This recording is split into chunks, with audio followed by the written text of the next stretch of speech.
What's going on, guys? Briar Rabbit here. Welcome to Shard It or Keep It, the series where I make an argument both for and against dismantling an item, and you make the decision. This week, we'll be making the big decision for the legendary scout rifle, Colovance's Duty. But first, let's take a look at last episode's weapon, the Plan C. Plan C is an exotic fusion rifle known for its high range and fast charge rates. Perks on this arc damage secondary include a choice in the first column between Field Choke, CQB Ballistics, and Smart Drift Control. Because I prize stability on fusion rifles, I stick with Smart Drift Control. Next, Hip Fire adds bonus accuracy when firing from the hip, a choice between Accelerated Coils, Hammer Forged, and Perfect Balance in the third row, again because of its increased stability. I like to run Perfect Balance here. And finally, the weapon's exotic perk, Plan C. Charge and equip times are very short immediately after weapon swap. So why dismantle this gun? Right now, there's just no reason to use this gun in PvE. Bungie has let one of the most unique archetypes of weapons in Destiny completely fall into obscurity. Sure, in an Arc Burn Nightfall you could use it, but you would almost definitely be better off with a legendary shotgun or sniper. Save that exotic slot for the Zalo Supercell and you'll just be much more deadly. And frankly, there's already a much better option for a PvE fusion rifle. The Telesto beats this gun out in range, DPS, and has an explosion effect that can take out multiple enemies very easily. No reason to use Plan C in PvE. In PvP, however, this gun tells a different story. The Plan C has resisted the constant nerfs Bungie has implemented for fusion rifles tooth and nail. It does everything you want a fusion rifle to do in the Crucible. It fires quickly, especially when using its exotic perk. It has very high stability, making it as reliable as a fusion rifle can be. It has good impact, and it's easy to hip fire. And its exotic perk really does shine in PvP. When you whip this gun out, it fires almost immediately. This takes some getting used to, but because of its range, it can really surprise a marauding shotgun rusher. It can be used offensively or defensively, and is frankly as underrated as secondary as you can find. So those were my arguments, and as usual, you guys had a lot to add. Freak Game said keep it. It has freaking nails and looks like something a Dreg would use.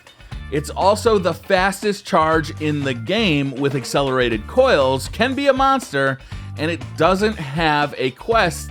That's always good. Cough, cough, chaperone, cough, cough. Crimzark says, Shard It, there are much better legendary specials, and the Plan C takes up your exotic slot when you could have like the Truth, Mida Multi-Tool, the Last Word, and more, so I would Shard It.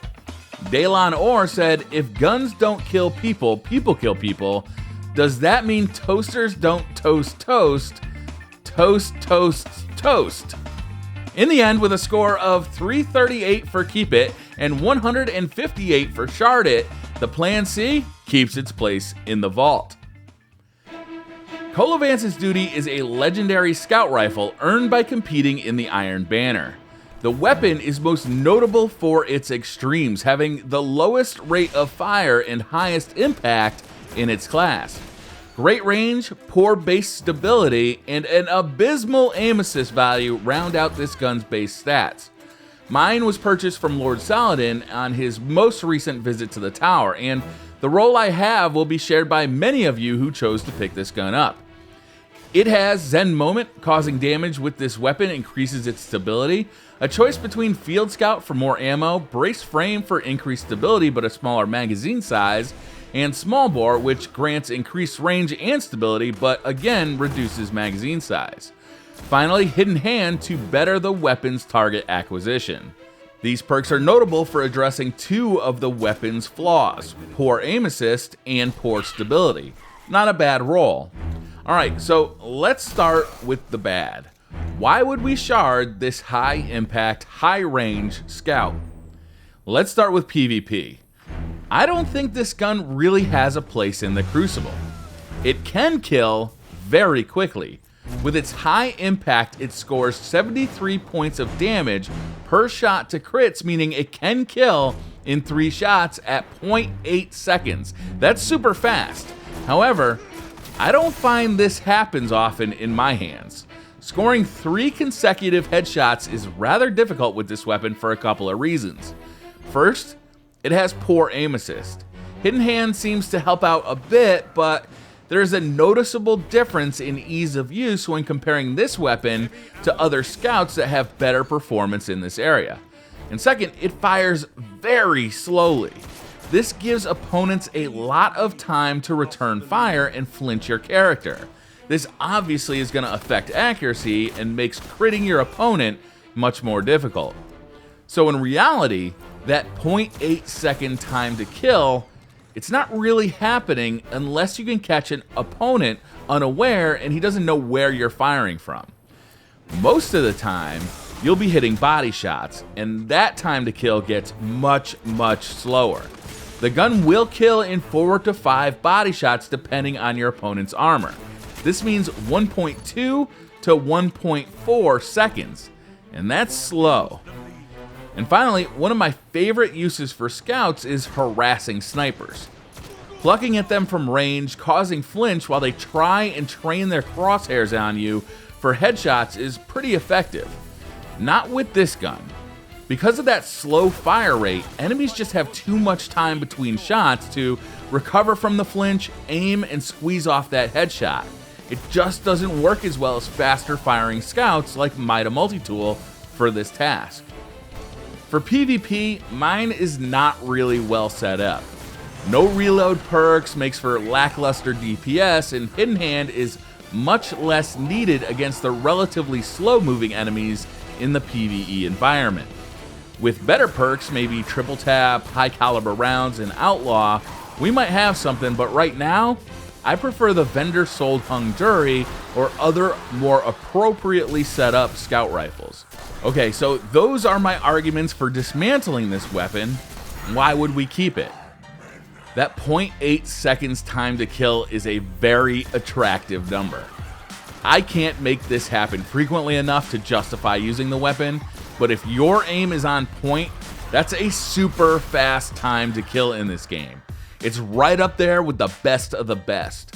But skill is really going to be the determining factor here. Unlike easier to use weapons with fast time to kills like Last Word or Hawksaw. Also crowd control. Now mine did not come with crowd control, but if it did, it would be capable of 2-shot headshot kills in the Crucible against some Guardians. That's a really fast kill. In PvE, with a good roll, it could be devastating, but like I said, mine, not so much. So really, this one comes down to the roll. If you've got a great PvE roll, then go with it. The high impact can take down mobs super quick and burn down bigger enemies fairly quickly as well. If you have superb aim and a good PvP roll, you may have more consistent success than I have with this as well. But I didn't. Its time to kill combined with my aim never really got me out of those tricky spots that other scout rifles could have. So, is that enough to send it to the trash heap, or should this weapon be kept for that very fast 0.8 second time to kill number? Well, that's up to you. In the comments below, cast your vote. Shard it or keep it, and in the next episode, I will act upon your recommendation. Thank you very much for watching. Don't forget to hit that like button if you liked the video, subscribe if you're new to the channel, and I'll see you guys next time.